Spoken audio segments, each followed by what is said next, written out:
Ma fille m'a envoyé un message. À partir d'aujourd'hui, le réfrigérateur est verrouillé. Moi seule ai la clé. J'ai répondu « Qu'est-ce qui se passe, bon sang ?» Elle a simplement dit « Maintenant, tu dois payer pour la nourriture. » Et elle n'a plus rien dit. Tremblante, j'ai pris mon sac et j'ai pensé « Alors, elle ne se souciera pas de ce qui va arriver. » 48 heures plus tard. Bonjour à tous. Je m'appelle Isabelle. J'ai 62 ans. Et aujourd'hui, je vais vous raconter l'histoire la plus douloureuse et la plus libératrice de ma vie. Si cette histoire vous touche, n'hésitez pas à vous abonner à la chaîne, à laisser un like et à commenter d'où vous nous écoutez. Votre soutien compte énormément. Merci. Maintenant, laissez-moi vous raconter. Le téléphone a vibré dans ma poche. J'étais assise sur ce canapé usé où je dormais depuis 8 mois. Le tissu sentait la poussière et la défaite. Mes mains tremblaient en déverrouillant l'écran. Le message de Margot était là, froid, comme une lame. À partir d'aujourd'hui, le réfrigérateur est verrouillé. Moi seule ai la clé. Mon cœur s'est arrêté. J'ai relu 3 fois, 4 fois. Les mots ne changeaient pas. J'ai tapé ma réponse avec des doigts engourdis. « Qu'est-ce qui se passe, bon sang ?» La réponse est arrivée presque immédiatement. « Maintenant, tu dois payer pour la nourriture. » Plus rien. Le silence numérique était assourdissant. J'ai fixé l'écran pendant plusieurs minutes, attendant une explication, une justification, n'importe quoi. Mais rien n'est venu. Ma fille venait de mettre un cadenas sur le réfrigérateur. Dans l'appartement que j'avais acheté avec mes propres économies il y a 18 ans. Dans la maison où j'avais élevé cet enfant. Dans les murs que j'avais peints moi-même. À genoux, un dimanche de printemps ensoleillé quand elle avait 12 ans et qu'elle jouait dans le parc avec ses amis. Je me suis levée lentement. Mes genoux ont craqué. 62 ans, ce n'est pas vieux, mais ce soir-là, je me sentais avoir 100 ans. J'ai marché jusqu'à la cuisine. Le réfrigérateur blanc était là, ordinaire, banal. Mais maintenant, il y avait un cadenas en métal argenté accroché à la poignée. Brillant. Neuf. Intentionnel. J'ai tiré dessus doucement, verrouillé. J'ai laissé ma main retomber. Autour de moi, l'appartement respirait l'indifférence. La table où nous avions pris 1000 petits déjeuners. Le mur où j'avais accroché ces dessins d'enfants. La fenêtre donnant sur la rue Moncey, avec vue sur les toits de tuiles rouges du quartier Guillotière. Tout était là, tout était pareil. Mais tout avait changé. Je suis retournée au canapé. Mon sac en cuir marron était posé par terre, à côté de l'oreiller fin que Margot m'avait donné sans un mot il y a des mois. J'ai pris le sac. Je l'ai ouvert. Mon portefeuille, mes papiers, ma carte d'identité avec cette photo où je souriais encore, mon permis de conduire, le petit carnet où j'écrivais mes pensées quand l'insomnie me prenait la nuit.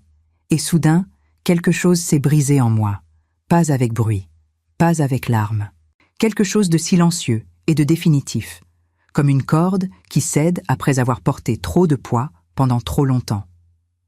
Alors, elle ne se souciera pas de ce qui va arriver.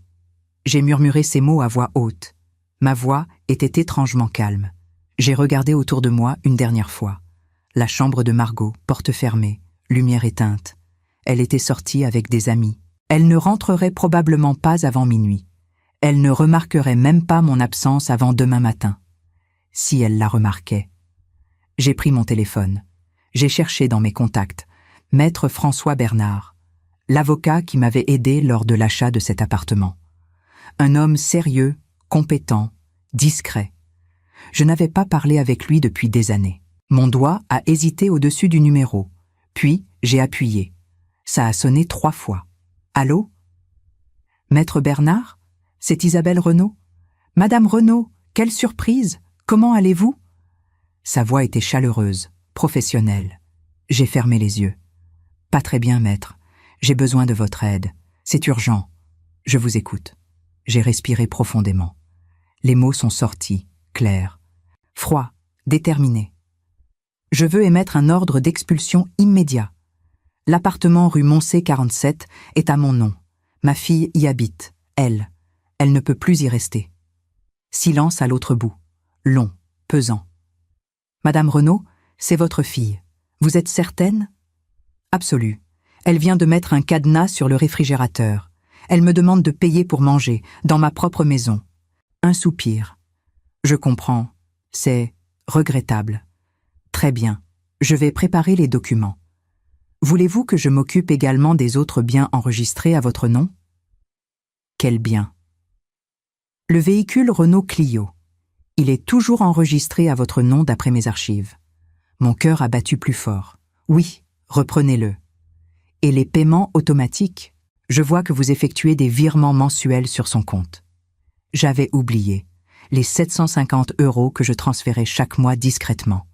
L'assurance de sa voiture, son abonnement téléphonique. Tout ce que je payais en silence, pensant que c'était mon devoir de mère. Annulez tout. Absolument tout. Très bien, madame. Les documents seront prêts demain matin. Je peux les livrer personnellement? S'il vous plaît. Considérez que c'est fait. Et madame? Oui? Prenez soin de vous. J'ai raccroché. Mes mains ne tremblaient plus. J'ai regardé l'heure. 20h30. J'ai pris ma petite valise dans le placard du couloir. J'y ai mis quelques vêtements, une brosse à dents, mon livre. Ma photo préférée de Margaux enfant, celle où elle me souriait avec ses 2 dents de devant manquantes. J'ai écrit un message sur un bout de papier. Je l'ai laissé sur la table de la cuisine. Je suis partie. Ne me cherche pas. Puis j'ai ouvert la porte. Le couloir était sombre. J'ai fermé derrière moi sans faire de bruit. Les escaliers grinçaient sous mes pas. Dehors, la nuit de novembre était froide et humide. Le vent portait l'odeur de la pluie à venir. J'ai marché jusqu'à la station de métro Guillotière. J'ai pris la ligne D jusqu'à Pardieu. J'ai réservé une chambre d'hôtel sur mon téléphone pendant le trajet. Hôtel Ibis Styles. 68 € la nuit. Disponible immédiatement. À 22h15, j'étais assise sur un lit d'hôtel étroit dans une chambre impersonnelle qui sentait le détergent industriel. La fenêtre donnait sur une rue bruyante. Des phares de voiture balayaient le plafond par intermittence. J'ai éteint mon téléphone complètement. Et pour la première fois depuis 8 mois, j'ai dormi d'un sommeil profond, sans culpabilité, sans peur, sans ce poids écrasant sur la poitrine. Demain, tout allait changer. Le matin du 19 novembre 2024, je me suis réveillée dans ce lit d'hôtel avec une sensation étrange. Pas de culpabilité, pas de regret, juste une clarté froide et nette, comme après une fièvre qui tombe enfin. J'ai pris une douche longue, brûlante. L'eau a coulé sur mon visage pendant de longues minutes. J'ai regardé mon reflet dans le miroir embué. Mes cheveux gris étaient en désordre. Mes yeux cernés racontaient des mois de nuit sur ce canapé inconfortable. Mais il y avait quelque chose de nouveau dans mon regard, une étincelle, une décision. J'ai commandé un café au lait et 2 croissants au service de chambre, un luxe que je ne m'étais pas permis depuis des années. Le plateau est arrivé à 8h30. J'ai mangé lentement, assise près de la fenêtre, regardant les gens pressés dans la rue en contrebas. Ils allaient au travail, à leur rendez-vous, à leur vie. Moi aussi, j'allais reprendre ma vie. Mon téléphone était toujours éteint. Je l'ai laissé dans mon sac. Je n'étais pas prête à affronter ce qui m'attendait de l'autre côté de cet écran noir. Pas encore. À 10h, j'ai quitté l'hôtel. Le ciel de Lyon était gris perle, typique de novembre. L'air sentait l'humidité et les feuilles mortes. J'ai marché jusqu'à un café près de la gare Pardieu. J'ai commandé un autre café. J'ai ouvert mon carnet. J'ai commencé à écrire. Pas des plaintes, pas des reproches, juste des faits. Une chronologie de ces 8 derniers mois. Mars 2024. J'avais perdu mon emploi de gestionnaire administrative après 28 ans de service. Restructuration. Économie budgétaire. Il m'avait offert une indemnité dérisoire et des excuses polies. À 62 ans, personne ne voulait m'embaucher. J'étais trop vieille pour recommencer, trop jeune pour la retraite. Mes économies fondaient rapidement. Le loyer de mon petit studio devenait impossible à payer. Margaux m'avait proposé de venir habiter chez elle. Temporairement, avait-elle dit. Juste le temps que je me remette sur pied. J'avais accepté avec gratitude, avec soulagement même. Ma fille m'ouvrait sa porte. Ma fille me tendait la main. Peut-être que c'était notre chance de nous rapprocher enfin, après toutes ces années de distance. Mais dès le premier jour, j'ai compris que c'était une erreur. « Maman, tu dors sur le canapé. J'ai besoin de la chambre d'amis pour mon bureau à domicile. » Je n'avais pas protesté. C'était sa maison, après tout. Enfin, je croyais que c'était sa maison. Les semaines ont passé. Margot était de plus en plus distante, de plus en plus froide. Elle rentrait tard le soir, ne me parlait presque pas. Quand elle me parlait, c'était pour donner des instructions, des règles, des limites. Ne touche pas à mes affaires dans la cuisine. Utilise la salle de bain du couloir, pas celle de ma chambre. Peux-tu sortir entre 9h et 18h? Je travaille à distance et tu me déranges. J'obéissais, toujours. Je sortais tous les jours, même quand il pleuvait, même quand mes genoux me faisaient souffrir. Je passais mes journées dans les bibliothèques municipales, dans les parcs, dans les cafés bon marché où un café au lait durait 3 heures. Je rentrais le soir, marchant sur la pointe des pieds, invisible, silencieuse. Je mangeais les restes qu'elle laissait dans le réfrigérateur. Je prenais des douches rapides à l'eau tiède pour ne pas gaspiller. Je ne regardais pas la télévision. Je ne faisais pas de bruit. J'existais à peine. Et dans ma tête, une petite voix répétait sans cesse la même phrase. « Tu mérites ça. Tu n'as pas été là pour elle quand elle était petite. Tu travaillais tout le temps. Tu manquais ses spectacles d'école, ses anniversaires, ces moments importants. Tu étais une mauvaise mère. Maintenant, tu payes. » Je portais cette culpabilité comme une pierre dans l'estomac, lourde, constante, écrasante. Quand Margot me parlait sèchement, je me taisais. Quand elle levait les yeux au ciel en me voyant, je baissais la tête. Quand elle soupirait d'exaspération, je m'excusais. Je m'excusais d'exister. Mai 2024. Elle a commencé à fermer sa chambre à clé. Je ne pouvais plus y entrer, même pour passer l'aspirateur ou ranger ses vêtements propres que je lavais discrètement. Juin 2024. Elle a installé un verrou sur la porte de la salle de bain principale. Je ne pouvais utiliser que celle du couloir, étroite et sans fenêtre.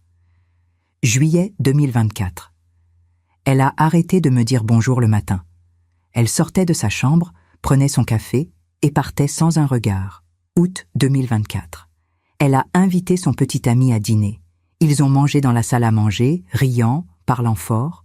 Moi, j'étais dans ma chambre improvisée, le canapé du salon, séparé par un simple rideau qu'elle avait installé. J'entendais tout. Je n'existais pas pour eux. Septembre 2024.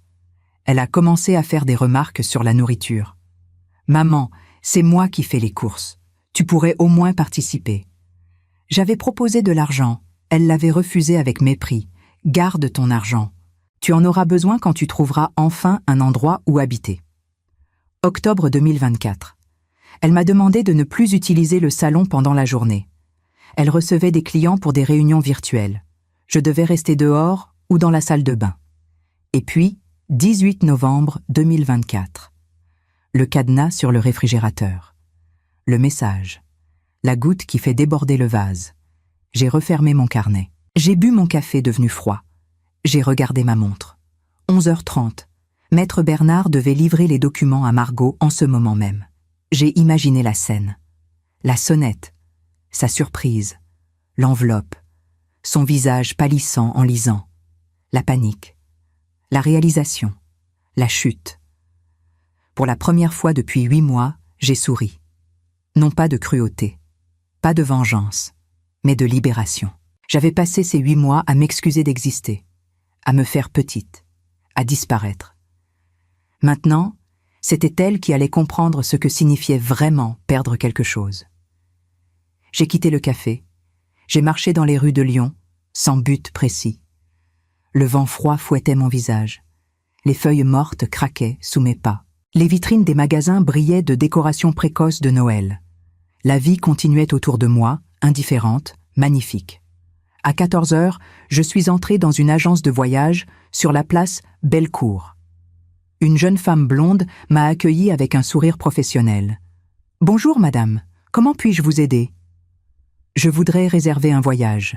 Départ dans 3 jours. Destination Dubaï. » Elle a cligné des yeux, surprise. « Dubaï ? Bien sûr. Pour combien de personnes ? Juste moi. » « Très bien.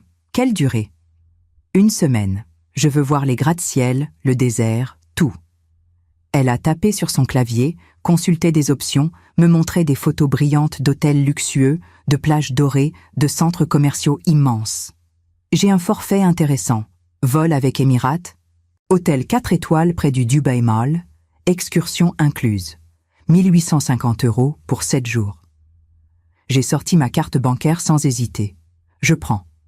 Pendant 28 ans, j'avais économisé chaque euro. Pendant 28 ans, j'avais sacrifié mes rêves pour l'avenir de Margot. Ses études, son appartement, sa voiture, sa vie confortable. Maintenant, j'allais vivre pour moi. La réservation était confirmée. Départ, le 22 novembre. Retour, le 29 novembre. J'ai quitté l'agence avec mes documents de voyage dans mon sac. Le soleil perçait timidement à travers les nuages. Lyon était belle, soudainement. Les façades ocre, les pavés brillants, les terrasses de café où les gens riaient. J'ai allumé mon téléphone. Les notifications ont explosé comme des feux d'artifice. 47 appels manqués. 99 messages. Tous de Margot. Je n'ai pas ouvert un seul. J'ai éteint le téléphone. Je l'ai remis dans mon sac. J'ai continué à marcher, légère, libre, enfin, vivante. Le 20 novembre au matin, je me suis réveillée avec une sensation de paix profonde. Le genre de paix que l'on ressent après avoir pris une décision irréversible. Il n'y avait plus de retour possible. Plus d'hésitation. Juste la route devant moi, claire et dégagée. J'ai quitté l'hôtel après le petit déjeuner. J'avais besoin de marcher, de réfléchir, de préparer la suite. J'ai remonté les quais du Rhône, les mains dans les poches de mon manteau. Le fleuve coulait gris et rapide sous le ciel bas. Des joggeurs me dépassaient, des cyclistes filaient sur la piste. La vie normale. La vie que j'allais enfin me permettre de vivre. Mon téléphone vibrait dans mon sac à intervalles réguliers. Je l'ignorais. Je savais ce qui se passait de l'autre côté de cet écran. Margot devait être dans tous ses états. Les documents étaient arrivés. L'ordre d'expulsion, la confiscation de la voiture, l'annulation des paiements. Tout s'était effondré en quelques heures, exactement comme elle avait voulu que je m'effondre. J'ai traversé la passerelle du palais de justice. En contrebas, la Saône rejoignait le Rhône dans un tourbillon d'eau brune. Deux fleuves qui se rencontrent, qui se heurtent, qui finissent par ne faire qu'un. Mais aujourd'hui, je ne voulais plus me fondre. Je voulais être mon propre courant. À midi, je suis entrée dans un restaurant que je n'aurais jamais osé fréquenter ces derniers mois. Le Bouchon des Filles, une institution lyonnaise. J'ai commandé une quenelle de brochet, une salade lyonnaise, un verre de Côte-du-Rhône. J'ai mangé lentement, savourant chaque bouchée, chaque gorgée. La serveuse souriait, les autres clients bavardaient joyeusement. Personne ne me regardait avec mépris. Personne ne soupirait à ma vue. J'existais, simplement, normalement. L'addition était de 32 €. J'ai payé sans sourciller. Pendant des mois, je m'étais contentée de sandwichs à 2 €, de fruits brunis, de restes trouvés dans le réfrigérateur de Margot. Aujourd'hui, je m'offrais un vrai repas. Et c'était délicieux. En sortant du restaurant, j'ai rallumé mon téléphone. Une erreur, peut-être. Mais je voulais savoir. Je voulais mesurer l'ampleur de ce que j'avais déclenché. 123 appels manqués. 156 messages. Tous de Margot. J'ai ouvert les messages, juste pour lire les premiers mots, sans ouvrir les conversations complètes. « Maman, où es-tu ? Réponds-moi, c'est urgent. Il y a un avocat qui est venu. Maman, je comprends pas. Ils ont pris ma voiture. Maman répond. S'il te plaît, j'ai besoin de toi. Je suis désolée, ok, je suis désolée. Réponds, bon sang. » J'ai refermé l'application. Mon cœur battait vite, mais pas de culpabilité. Pas cette fois. Elle était désolée maintenant qu'elle avait tout perdu. Pas quand elle me mettait dehors de chez moi. Pas quand elle installait ce cadenas. Pas quand elle me traitait comme un fardeau encombrant. Petite pause, mes amis. Si vous aimez cette histoire et que vous voulez connaître la suite, n'oubliez pas de vous abonner à la chaîne et de laisser un like. Ça m'aide énormément. Merci de votre soutien. Continuons. J'ai éteint le téléphone à nouveau. J'ai marché jusqu'à un petit parc près de la Part-Dieu. Je me suis assise sur un banc face à un bassin où des canards nageaient tranquillement. Le soleil perçait enfin entre les nuages. Des enfants jouaient sur les balançoires. Leur rire résonnait dans l'air froid. J'ai pensé à Margot enfant, à ses cheveux blonds en queue de cheval, à son rire cristallin. à la façon dont elle me serrait dans ses bras en rentrant de l'école, à ses dessins qu'elle me tendait fièrement. « Regarde maman, c'est toi et moi. » Quand avait-elle cessé de me regarder avec amour? Quand avais-je cessé d'être sa maman pour devenir un poids, une gêne, une erreur? Je savais quand. Je le savais parfaitement. C'était progressif, année après année. Chaque spectacle manqué, chaque anniversaire oublié. Chaque soirée où je rentrais épuisée du travail et où je n'avais pas la force de l'écouter raconter sa journée.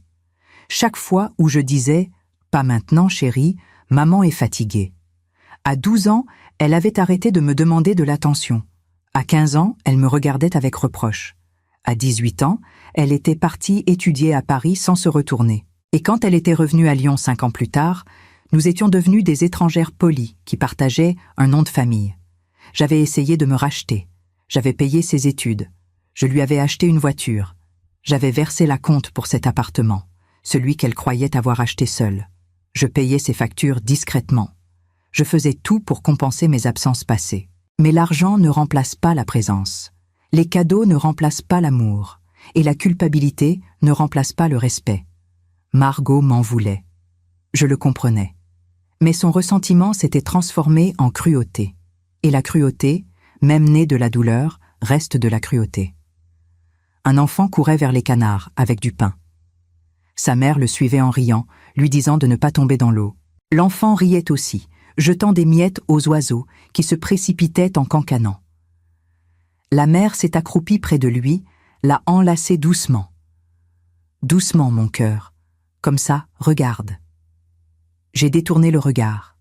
Les larmes brûlaient de mes yeux. Pas de tristesse. De regret peut-être. Du regret pour toutes les fois où je n'avais pas été cette mère.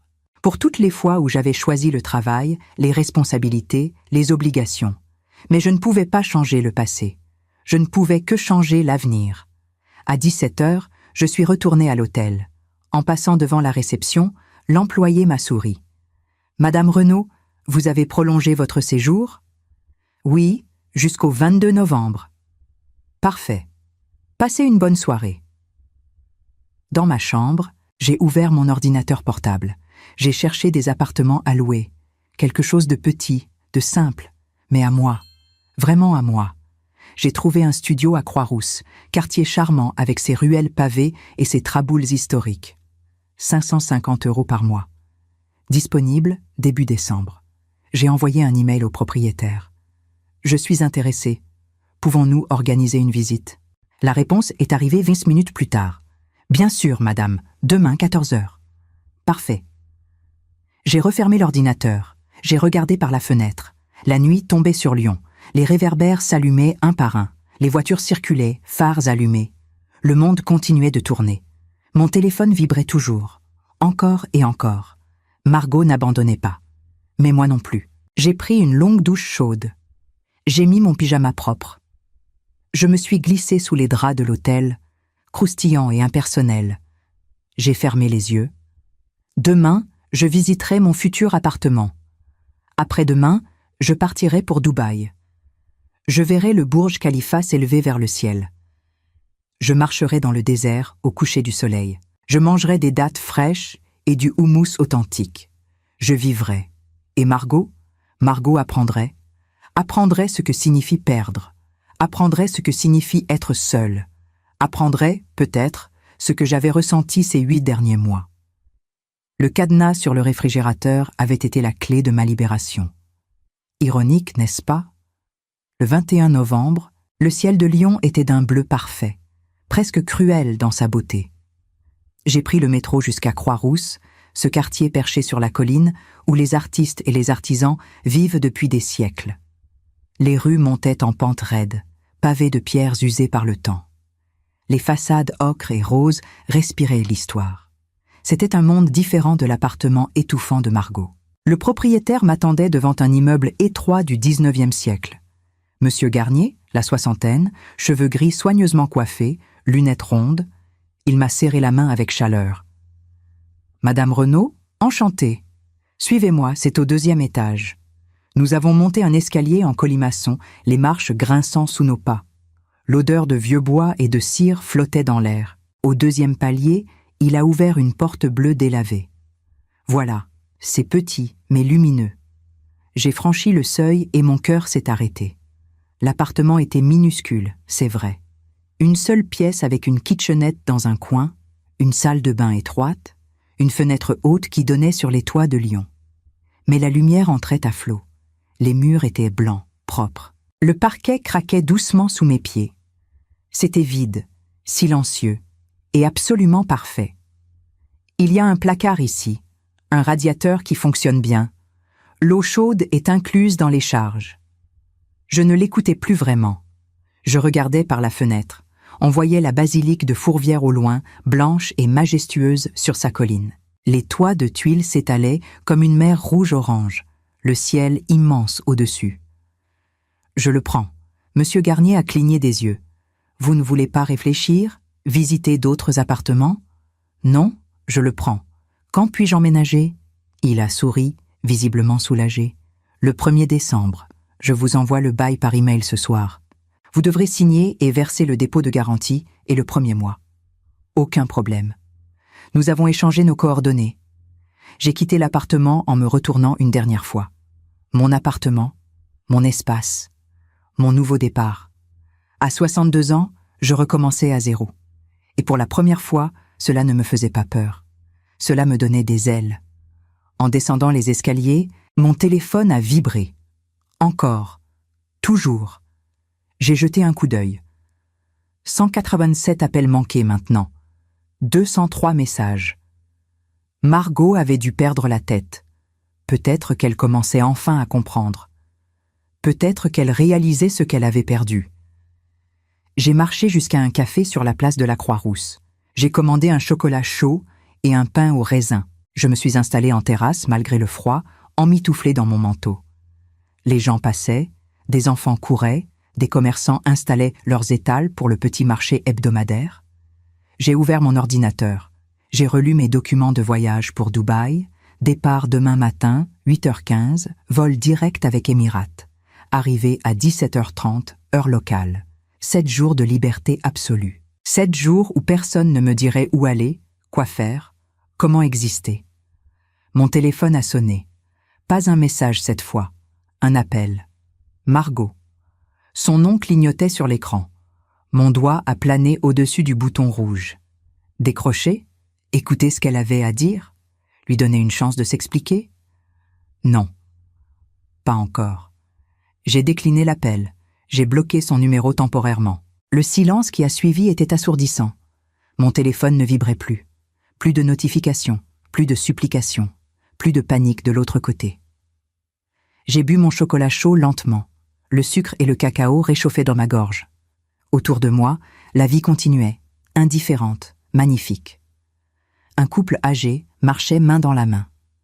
Une jeune femme poussait un landau en parlant au téléphone. Un homme promenait 3 chiens qui tiraient dans tous les sens. Des vies normales, des vies simples.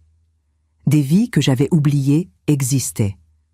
Pendant 8 mois, mon monde s'était rétréci aux dimensions de ce canapé inconfortable, de cette cuisine où je n'avais pas le droit d'entrer, de ces heures passées dehors à errer sans but.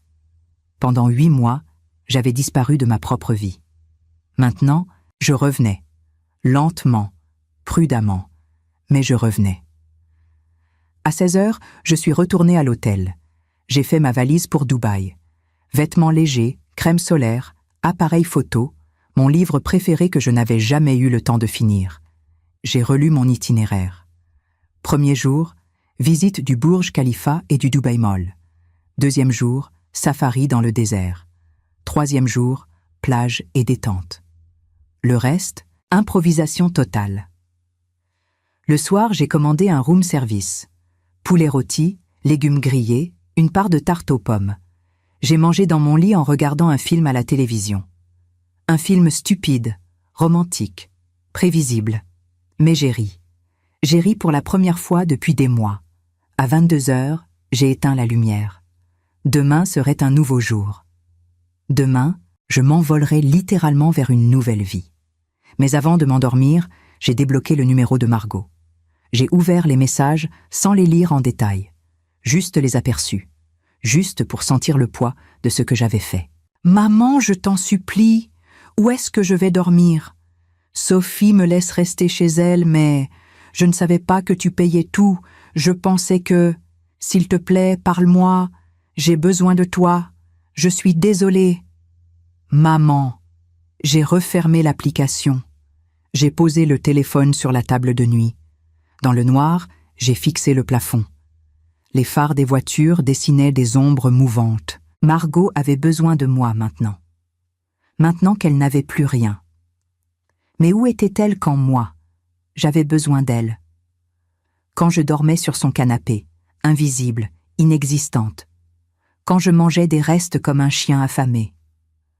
Quand je passais mes journées dehors par tous les temps pour ne pas la déranger, elle n'avait pas eu besoin de moi alors. Elle avait eu besoin que je disparaisse.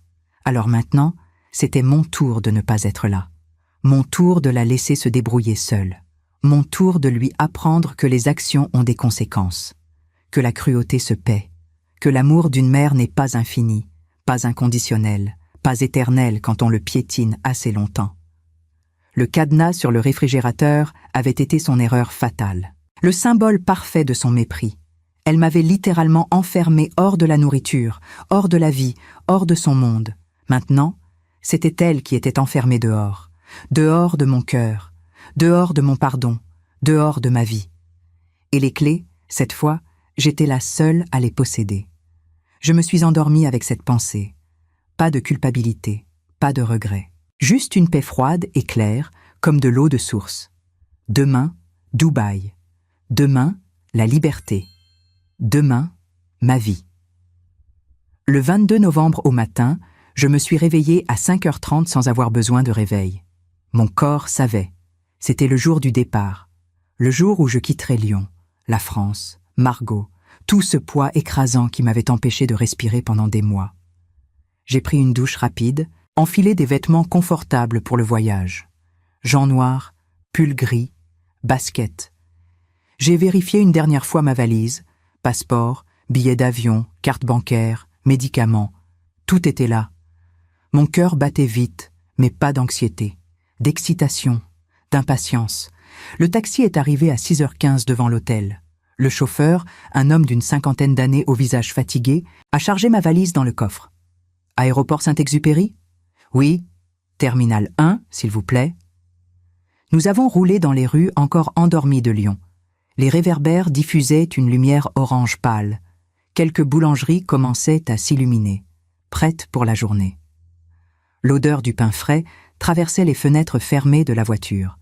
La ville dormait encore, paisible, indifférente à mon départ. « Vous partez en vacances ?» a demandé le chauffeur en me regardant dans le rétroviseur. « Oui, Dubaï. »« Ah, magnifique. Vous y allez seul ?»« Oui. »« C'est bien. Il faut savoir s'offrir des moments rien que pour soi. » J'ai souri. Si seulement il savait. Ce n'était pas juste un moment. C'était une renaissance. Nous sommes arrivés à l'aéroport à 7h05. J'ai payé la course, pris ma valise et je suis entré dans le terminal. Les écrans affichaient les départs. Dubaï, EKZ 82, 08h15, embarquement porte D24. Mon vol, mon évasion. L'enregistrement s'est fait rapidement. Le contrôle de sécurité aussi. À 7h45, j'étais assise dans la zone d'embarquement, un café dans les mains, regardant les avions décoller un par un à travers les immenses baies vitrées. Chaque décollage me rapprochait du mien. Mon téléphone était dans mon sac, éteint depuis la veille au soir.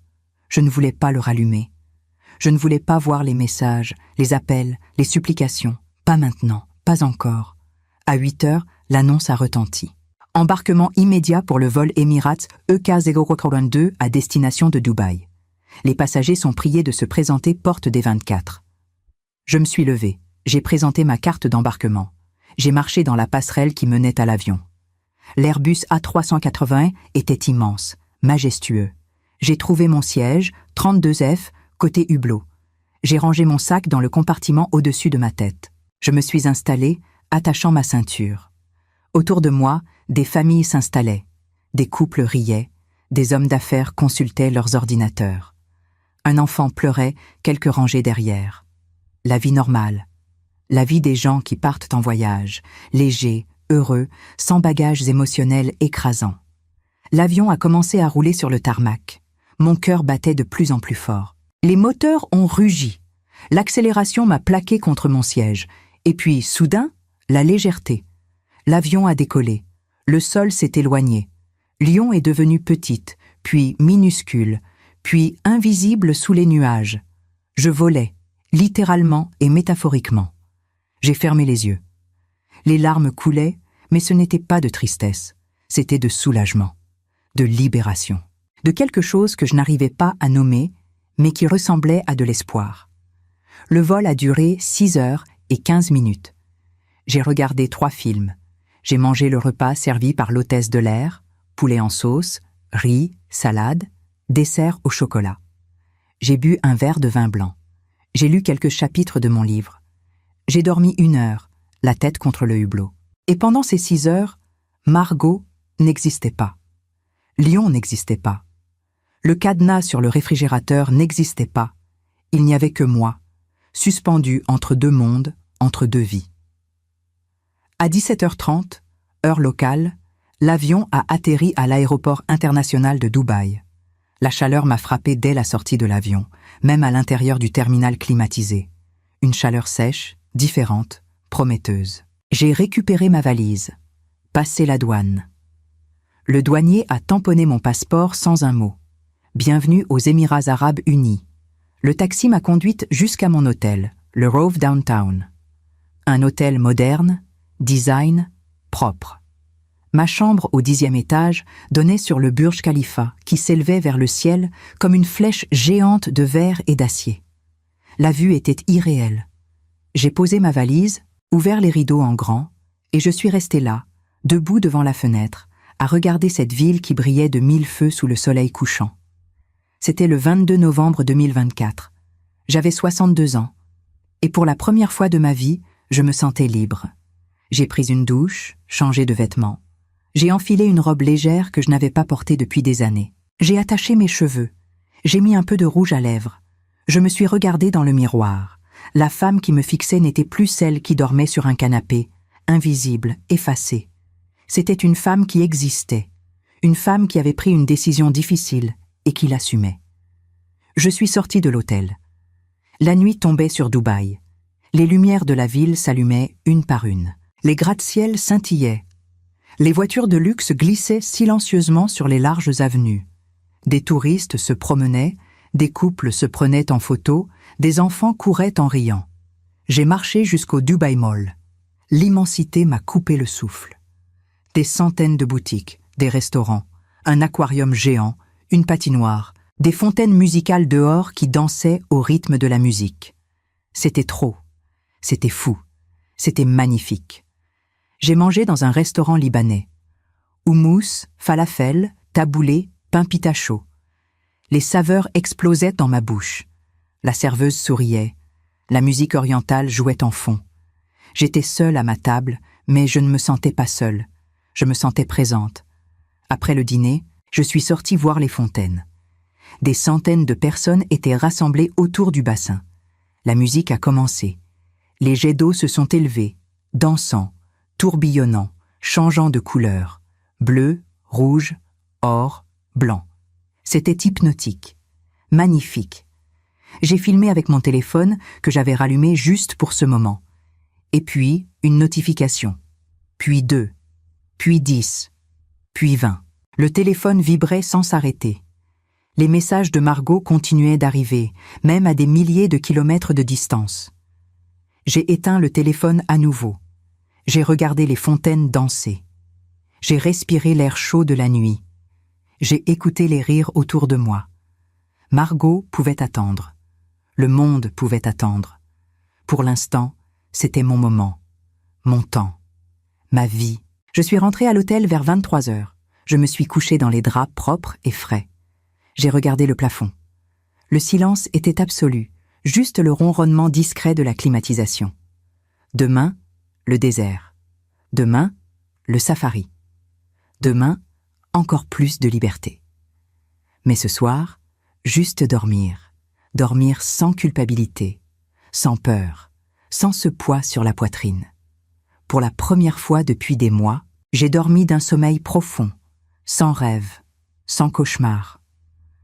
Le sommeil de quelqu'un qui a enfin posé un fardeau trop lourd. Le sommeil de quelqu'un qui a choisi de vivre. Les 6 jours suivants à Dubaï ont été une succession de découvertes, de moments volés au temps, de respirations profondes. Chaque matin, je me réveillais avec le soleil qui inondait ma chambre d'hôtel. Chaque matin, je me rappelais où j'étais. Et chaque matin, je souriais. Le 23 novembre, j'ai fait le safari dans le désert. Un 4x4 est venu me chercher à l'hôtel à 15 heures. Nous étions 6 touristes. Un couple allemand, une famille indienne et moi. Le chauffeur, un Émirati nommé Ahmed, souriait largement en conduisant vers les dunes. Nous avons roulé pendant 1 heure hors de la ville. Peu à peu, les gratte-ciels ont disparu, remplacés par l'immensité dorée du désert. Les dunes s'étendaient à perte de vue, ondulant comme des vagues figées. Le sable brillait sous le soleil de l'après-midi. Ahmed a arrêté le véhicule au sommet d'une dune particulièrement haute. Il a dégonflé légèrement les pneus. « Maintenant, on s'amuse », a-t-il dit avec un clin d'œil. Et nous avons dévalé les dunes à toute vitesse. Le 4x4 glissait, virevoltait, montait et descendait les pentes de sable comme un manège fou. J'ai crié. Pas de peur, de joie pure. Le couple allemand riait. Les enfants indiens hurlaient d'excitation. Nous étions vivants, complètement, totalement vivants. Après 1 heure de conduite folle, nous sommes arrivés à un camp bédouin traditionnel. Des tentes en tissu ocre, des tapis colorés, des coussins partout. Le soleil commençait à descendre vers l'horizon. Le ciel prenait des teintes oranges, roses, violets. On nous a servi du thé à la menthe et des dattes fraîches. J'ai fait un tour à dos de chameau. L'animal sentait fort, marchait lentement, se balançant d'un côté à l'autre. Mais du haut de sa bosse, la vue sur le désert était à couper le souffle. Le silence était absolu. Juste le vent qui sifflait doucement sur les dunes. Le soir, nous avons mangé un barbecue sous les étoiles. Agneau grillé, riz aux épices, salade, pain plat. La nourriture était simple mais délicieuse. Un danseur a fait un spectacle de danse du ventre. Les flammes du feu éclairaient nos visages. La musique orientale résonnait dans la nuit. Je me suis allongé sur un tapis, regardant le ciel. Les étoiles étaient innombrables, brillantes, proches. On aurait dit qu'on pouvait les toucher. Pendant des années, j'avais oublié de lever les yeux. J'avais oublié que le monde était vaste, magnifique, plein de possibilités. Nous sommes rentrés à l'hôtel vers 23 heures. J'étais épuisée, couverte de sable, mais heureuse, profondément heureuse. Les jours suivants ont été un mélange de tourisme et de contemplation. J'ai visité le Burj Khalifa, montant au 124e étage. Du haut, Dubaï ressemblait à une maquette géante. Tout était petit, ordonné, irréel. J'ai pris des photos que je ne partagerai avec personne, juste pour moi, juste pour me souvenir. J'ai passé une journée entière à la plage de Jumeirah. Le sable blanc, l'eau turquoise du golfe Persique, le soleil chaud sur ma peau. J'ai nagé. J'ai lu. J'ai bu des jus de fruits frais sous un parasol. Des familles jouaient autour de moi. Des enfants construisaient des châteaux de sable. La vie normale, simple, belle. J'ai visité le souk de l'or, le souk aux épices, les odeurs de cannelle, de safran, de cardamome, les étals débordant de bijoux brillants, les marchands qui criaient, qui négociaient, le chaos organisé, coloré, vivant. Chaque soir, je dînais seul dans des restaurants différents, libanais, indiens, italiens, français même. Je commandais ce que je voulais. Je prenais mon temps. Personne ne soupirait en me voyant. Personne ne me faisait sentir que j'étais de trop. Et mon téléphone restait éteint. Chaque fois que je pensais l'allumer, je me rappelais le cadenas sur le réfrigérateur, le message froid, les 8 mois de mépris. Et je le remettais dans mon sac, éteint, silencieux. Le 28 novembre, mon avant-dernier jour, j'ai visité la mosquée Sheikh Zayed à Abu Dhabi. J'ai loué une voiture et conduit 2 heures à travers le désert. La mosquée était d'une beauté irréelle, blanche, immense, avec des dômes dorés qui brillaient sous le soleil. À l'intérieur, les tapis étaient d'une richesse incroyable. Les lustres en cristal pesèrent des tonnes. Tout respirait la sérénité, la paix. Je me suis assise dans un coin, respectant le silence du lieu. Des touristes passaient, prenant des photos, mais moi, je ne faisais rien. Je respirais, j'existais, je me retrouvais. Une femme âgée, voilée, s'est assise à côté de moi. Elle m'a souri doucement. « Première visite ?» a-t-elle demandé en anglais avec un fort accent. « Oui. »« C'est beau, n'est-ce pas ? Magnifique. » Elle a hoché la tête. Parfois, on a besoin de beauté pour guérir. Je l'ai regardée, surprise. Comment pouvait-elle savoir ? Elle a posé sa main ridée sur la mienne. Je vois dans vos yeux. Vous avez été blessé, mais vous êtes ici. Vous guérissez. Les larmes me sont montées aux yeux. J'ai hoché la tête, incapable de parler. Elle a serré ma main doucement. Prenez votre temps. La guérison ne se précipite pas. Puis elle s'est levée et est partie, disparaissant dans la foule des visiteurs. Je ne l'ai jamais revue, mais ses mots sont restés avec moi. Le 29 novembre, jour de mon départ, je me suis réveillée tôt. J'ai fait ma valise lentement, soigneusement. J'ai pris une dernière douche. J'ai regardé une dernière fois par la fenêtre le Burj Khalifa qui se dressait dans le ciel matinal. 7 jours. 7 jours loin de Lyon, loin de Margot, loin de cette vie étouffante. 7 jours à respirer, à exister, à me retrouver. Mais maintenant, il fallait rentrer, affronter ce que j'avais laissé derrière, finir ce que j'avais commencé. L'avion a décollé à 9h30. J'ai regardé Dubaï rétrécir sous mes yeux. Les gratte-ciel, le désert, la mer. Tout devenait petit, puis invisible. Pendant le vol de retour, j'ai enfin rallumé mon téléphone. Les notifications ont explosé. 312 appels manqués, 428 messages, tous de Margot. J'ai respiré profondément. J'ai ouvert les messages, juste pour lire les derniers. « Maman, je t'en supplie, rentre. Où es-tu? Sophie ne peut plus m'héberger. J'ai nulle part où aller. Je dors sur son canapé, mais elle dit que je dois partir. Je comprends maintenant. Je comprends ce que j'ai fait. S'il te plaît, maman, donne-moi une chance. » J'ai fermé les messages. J'ai regardé par le hublot. Les nuages défilaient, blancs, infinis. Mon cœur était calme. Pas de culpabilité, pas de précipitation, juste une résolution claire. Margot aurait sa chance, mais pas tout de suite, pas comme elle l'espérait. Elle devrait apprendre d'abord, comprendre vraiment. Pas juste avec des mots, avec des actes. L'avion a atterri à Lyon à 15h45. J'ai récupéré ma valise. Je suis sortie de l'aéroport dans l'air froid de novembre français. Le contraste avec la chaleur de Dubaï était saisissant. J'ai pris un taxi jusqu'à mon hôtel. Demain, je rencontrerai Margot. Demain, nous aurions cette conversation. Demain, elle recevrait le cadenas sans clé. Mais ce soir, je dormirai encore une nuit dans ma paix nouvelle, dans ma liberté fragile mais réelle.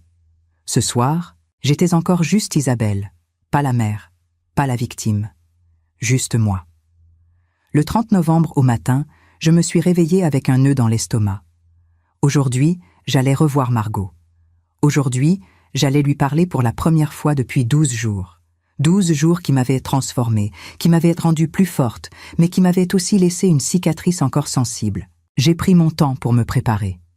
Douche longue, vêtements soignés, un pantalon noir, un pull en cachemire gris, mon manteau de laine.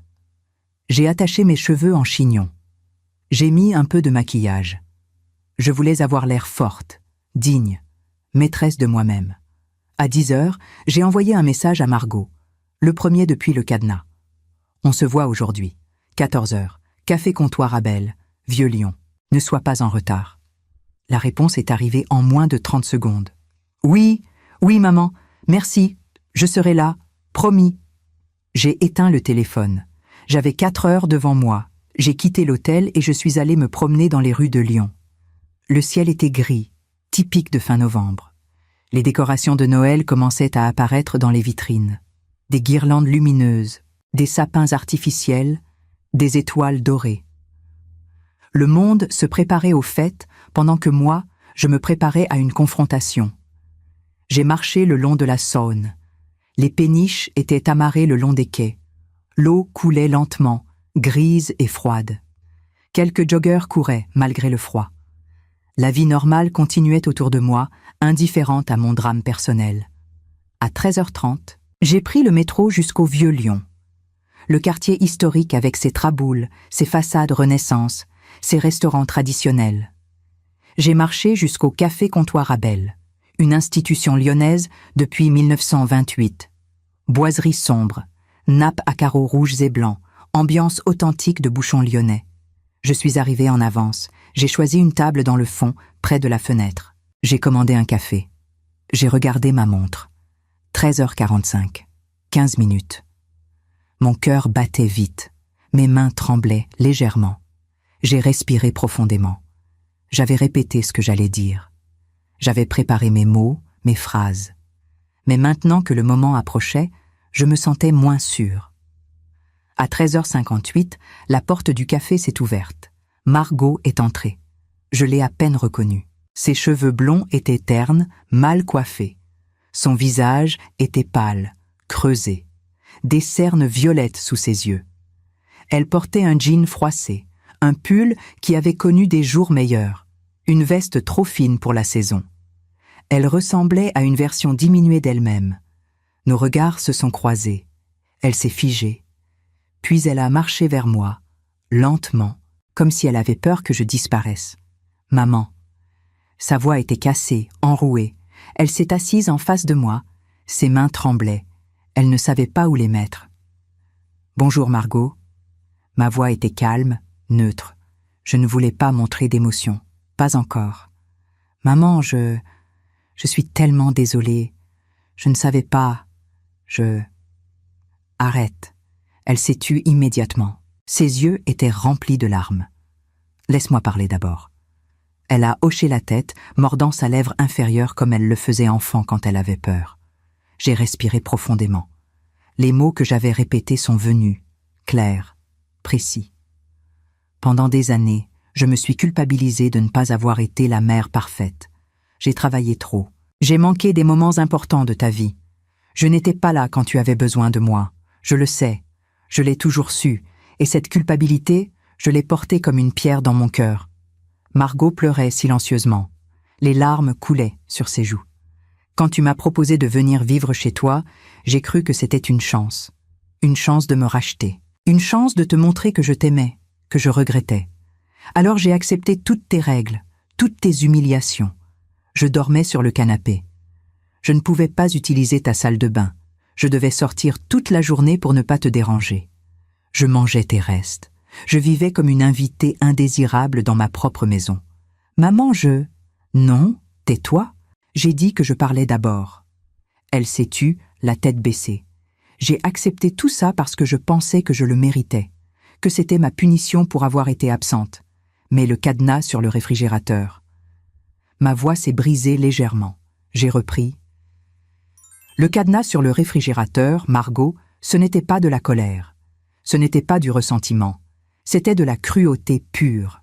Tu m'as demandé de payer pour manger dans la maison que moi, j'ai acheté. Avec l'argent que moi, j'ai gagné pendant 28 ans de travail. Tu m'as traité comme moins qu'une locataire, comme moins qu'un être humain. Les sanglots de Margot étaient maintenant audibles.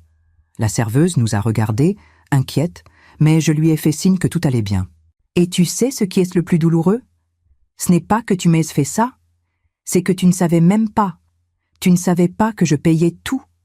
L'appartement, la voiture, tes factures. Tu pensais que tu vivais de ton propre travail, de tes propres moyens. Mais tout ce que tu avais, c'était grâce à moi. Et tu m'as traité comme un fardeau. Je suis désolée, a murmuré Margot entre deux sanglots. Je suis tellement désolée, maman. Je ne savais pas. Je pensais que... Que quoi? Que j'étais juste une vieille femme qui profitait de toi? Que je méritais d'être traitée comme ça? Elle a secoué la tête violemment. Non, j'étais en colère. En colère pour toutes ces années où tu n'étais pas là.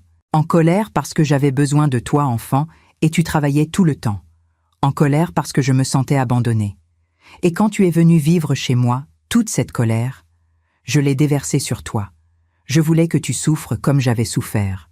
Enfin, la vérité sortait. Alors tu as réussi.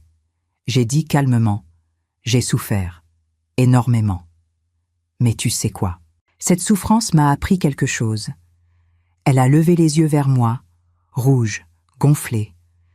Elle m'a appris que l'amour maternel n'est pas infini, qu'il a des limites, qu'on peut aimer quelqu'un profondément et en même temps refuser d'être détruit par cette personne. J'ai sorti de mon sac une petite boîte. Emballage simple, papier brun, ruban blanc. Je l'ai posée sur la table entre nous. Ouvre. Margot a pris la boîte avec des mains tremblantes. Elle a défait le ruban lentement, ouvert le couvercle. À l'intérieur, un cadenas en métal argenté, identique à celui qu'elle avait mis sur le réfrigérateur, mais sans clé. Elle a regardé le cadenas, puis moi, confuse. Ce cadenas, c'est moi maintenant, j'ai expliqué, fermé, verrouillé, et les clés, je les garde. Peut-être qu'un jour, si je sens que tu as vraiment compris, que tu t'es vraiment transformé, j'ouvrirai ce cadenas de manière symbolique. Et à ce moment-là, je pourrai te pardonner complètement. Mais est-ce que tu me pardonnes maintenant? Un peu? J'ai réfléchi, honnêtement réfléchi. Je comprends ta douleur, je comprends ta colère d'enfant, mais te pardonner complètement? Non, pas encore. La blessure est encore trop fraîche, la cicatrice encore trop sensible. Margot pleurait de plus belle. Qu'est-ce que je peux faire? Dis-moi, je ferai n'importe quoi. Tu peux commencer par vivre ta vie, ta vraie vie, celle où tu paies tes propres factures, où tu assumes tes propres choix, où tu apprends la valeur des choses et des gens. Je n'ai nulle part où aller, maman. Sophie ne peut plus m'héberger. Je n'ai pas d'argent pour un loyer. Mon travail ne paie pas assez sans tes transferts. Alors, trouve un deuxième travail. Trouve une colocation. Débrouille-toi, comme je me suis débrouillée pendant 8 mois sur ton canapé. Elle a baissé la tête. Elle comprenait enfin. Est-ce que je peux te revoir? Peut-être, dans quelques mois, quand tu auras prouvé que tu peux te tenir debout seul. Je me suis levée. J'ai laissé 20 € sur la table pour payer nos consommations. Maman, attends. Je me suis retournée. Je t'aime, malgré tout. Je t'aime. Les larmes me sont montées aux yeux. Mais je les ai retenues. Je sais, et je t'aime aussi. Mais l'amour ne suffit pas quand il y a eu autant de douleur. Il faut du temps. Il faut de la guérison. Je suis sortie du café. L'air froid m'a frappée. J'ai marché rapidement, sans me retourner. Les larmes coulaient maintenant librement sur mes joues. Mais ce n'était pas de faiblesse, c'était de force. La force d'avoir dit ce qui devait être dit. La force d'avoir posé mes limites.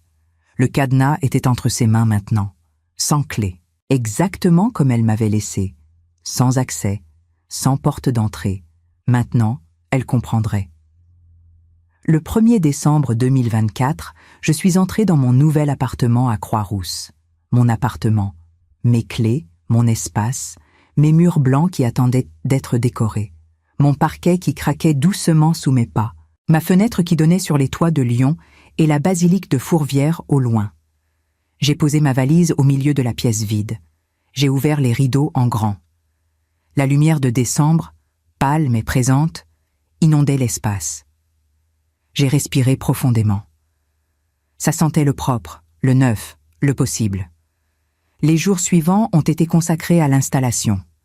J'ai acheté un lit simple chez Ikea, une petite table, 2 chaises, un canapé d'occasion trouvé sur le Bon Coin, des draps blancs, des serviettes bleues, une lampe de chevet, un tapis, des plantes vertes pour la fenêtre.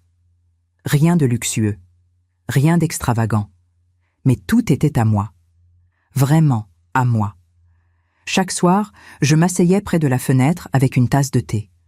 Je regardais Lyon s'illuminer progressivement, les réverbères, les fenêtres des appartements, les phares des voitures, la vie qui continuait, tranquille, normale, belle. Mon téléphone restait silencieux. Margot ne m'avait pas recontacté depuis notre rencontre au café. Je ne savais pas où elle vivait, comment elle se débrouillait, si elle avait trouvé une solution. Une partie de moi voulait savoir, voulait l'aider, mais une partie plus forte savait qu'elle devait faire ce chemin seule. Le 10 décembre, j'ai reçu un email de Maître Bernard. « Madame Renaud, j'espère que vous allez bien. Je vous informe que votre fille a pris contact avec mon cabinet. Elle souhaite savoir si vous accepteriez de lui louer l'appartement de la rue Moncey à un prix raisonnable. Elle dit qu'elle a trouvé un deuxième emploi et qu'elle peut maintenant assumer un loyer modeste. Dois-je lui répondre? Cordialement, Maître François Bernard. J'ai lu l'email 3 fois. Margot voulait louer l'appartement. Mon appartement, celui où elle m'avait humilié pendant 8 mois. Elle voulait y retourner, mais cette fois en payant. J'ai réfléchi pendant 2 jours, puis j'ai répondu. Maître Bernard, dites à ma fille que l'appartement n'est pas disponible pour le moment. Je compte le vendre au printemps, mais je peux lui proposer quelque chose d'autre. Je paierai 3 mois de caution pour qu'elle puisse louer un studio ailleurs, un nouveau départ, dans un nouvel endroit, sans le poids du passé. Cordialement, Isabelle Renaud. 3 jours plus tard, Margot m'a envoyé un message. « Maman, merci pour la caution. Je ne la mérite pas, mais je te promets que je vais te rembourser. Chaque euro. Et je vais te prouver que j'ai changé. Pas avec des mots, avec des actes. Je t'aime. » Je n'ai pas répondu immédiatement. J'ai laissé le message là, non lu pendant plusieurs heures. Puis j'ai tapé une réponse simple. « Je te crois. Prends ton temps. Construis ta vie. On se reverra quand tu seras prête. » Vraiment prête. Le 15 décembre, j'ai reçu une lettre par courrier postal, une vraie lettre, écrite à la main sur du papier à lettres blancs. L'écriture de Margot, que je reconnaissais immédiatement. « Chère maman, je ne sais pas par où commencer. Peut-être par le début. Peut-être par te dire que tu avais raison sur tout. J'ai trouvé un studio dans le 7e arrondissement. Petit, mais propre. Je travaille maintenant comme gérante marketing le jour et je fais des gardes d'enfants le soir 3 fois par semaine. C'est épuisant. Je n'ai presque plus de temps libre. Mais pour la première fois de ma vie, je paie tout toute seule. Vraiment toute seule. Et tu sais quoi? C'est dur. C'est vraiment dur. Mais je comprends maintenant. Je comprends ce que tu as fait pendant toutes ces années. Travailler sans relâche pour me donner une vie confortable. Payer mes études. M'acheter cette voiture. Cet appartement. Tout. Et moi, qu'est-ce que j'ai fait? Je t'ai traité comme un fardeau. Comme quelque chose dont il fallait se débarrasser. Le cadenas que tu m'as donné est sur ma table de nuit. Je le regarde chaque matin en me réveillant. Il me rappelle qui j'ai été et qui je ne veux plus jamais être. Je ne te demande pas de me pardonner maintenant. Je sais que ça prendra du temps, des mois, peut-être des années. Mais je veux que tu saches que je travaille sur moi, que je vais en thérapie, que j'essaye de comprendre pourquoi j'étais si en colère, si cruelle. Un jour, j'espère qu'on pourra se revoir, prendre un café, parler. Vraiment parler, pas comme avant, mais comme 2 adultes qui se respectent. Je t'aime, maman, et je suis désolée. Tellement désolée. Margot. J'ai plié la lettre soigneusement. Je l'ai rangée dans un tiroir de ma table de nuit, à côté de la photo d'elle enfant, celle où elle me souriait avec ses 2 dents manquantes. Les larmes coulaient sur mes joues. Mais ce n'était plus de douleur, c'était d'espoir. D'espoir que peut-être, un jour, nous pourrions reconstruire quelque chose. Pas ce que nous avions avant. Quelque chose de nouveau. Quelque chose de plus solide. Mais pas maintenant. Pas encore. Le 20 décembre, j'ai réservé un nouveau voyage. Cette fois, direction Tokyo, Japon. Départ le 5 janvier 2025. 2 semaines pour découvrir les temples de Kyoto, les rues lumineuses de Shibuya, le mont Fuji au lever du soleil. J'avais toujours rêvé de voir les cerisiers en fleurs, même si ce n'était pas la saison. Peu importait. J'irais quand même. J'avais 62 ans. J'avais perdu 8 mois de ma vie à me faire petite, invisible, inexistante. Mais maintenant, j'avais récupéré ma vie. Et je comptais bien la vivre pleinement. Le 24 décembre, veille de Noël, j'ai décoré mon petit appartement. Un sapin artificiel trouvé en solde, des guirlandes lumineuses, des bougies parfumées. Rien d'extravagant, mais c'était chaleureux. C'était chez moi. J'ai préparé un dîner simple. Saumon grillé, légumes rôtis, tarte aux pommes. J'ai mis de la musique classique. Je me suis assise à ma petite table, face à la fenêtre où les lumières de Lyon scintillaient dans la nuit froide. J'étais seule. Mais je ne me sentais pas seule. Je me sentais libre. Mon téléphone a vibré. Un message de Margot. « Joyeux Noël, maman. Je pense à toi. J'espère que tu passes une belle soirée. Je t'aime. J'ai regardé le message pendant longtemps, puis j'ai tapé une réponse. Joyeux Noël, Margot. Je pense à toi aussi. Prends soin de toi. Court, simple, mais sincère. J'ai mangé lentement, savourant chaque bouchée. Dehors, les cloches des églises sonnaient minuit. Noël était là. Une nouvelle année approchait. Le 31 décembre, je me suis habillée élégamment. Robe noire, talons, rouge à lèvres. Je suis sortie dîner seule dans un restaurant chic près de la place Bellecour. J'ai commandé du champagne, du foie gras, du homard, un dessert au chocolat décadent. À minuit, j'ai levé mon verre vers la fenêtre, vers Lyon illuminé de feux d'artifice, vers l'année 2025 qui commençait, vers ma nouvelle vie qui continuait. À moi, j'ai murmuré, à ma liberté, à mes choix, à mon futur. J'ai bu une gorgée. Le champagne pétillait sur ma langue, délicieux, léger, prometteur. Le 5 janvier 2025, je suis montée dans l'avion pour Tokyo. Ma valise était pleine de vêtements chauds, de guides de voyage, d'anticipation. Le monde m'attendait. Le Japon m'attendait. Ma vie m'attendait. En survolant la France qui s'éloignait sous les nuages, j'ai pensé à Margot, à son studio dans le 7e, à ses 2 emplois, à ses efforts pour changer, au cadenas sans clé sur sa table de nuit. Un jour, peut-être, j'ouvrirai ce cadenas symboliquement. Un jour, peut-être, je lui tendrai les clés du pardon complet. Mais ce jour n'était pas encore arrivé. Pour l'instant, les clés étaient avec moi, dans mon sac, dans mon cœur, dans ma nouvelle vie, et je volais, littéralement et métaphoriquement. Je volais vers des temples japonais, vers des cerisiers qui fleuriraient un jour, vers des rues inconnues pleines de possibilités. Je volais vers moi-même. 62 ans. Ce n'était pas la fin, c'était le commencement. Le cadenas sur le réfrigérateur avait été ma prison, mais il était devenu la clé de ma libération. Et maintenant, libre, je vivais enfin, vraiment, pleinement, magnifiquement. Merci d'avoir écouté mon histoire. Si elle vous a touché, n'oubliez pas de vous abonner, de laisser un like et de commenter. Votre soutien compte énormément. À bientôt pour d'autres histoires. Prenez soin de vous.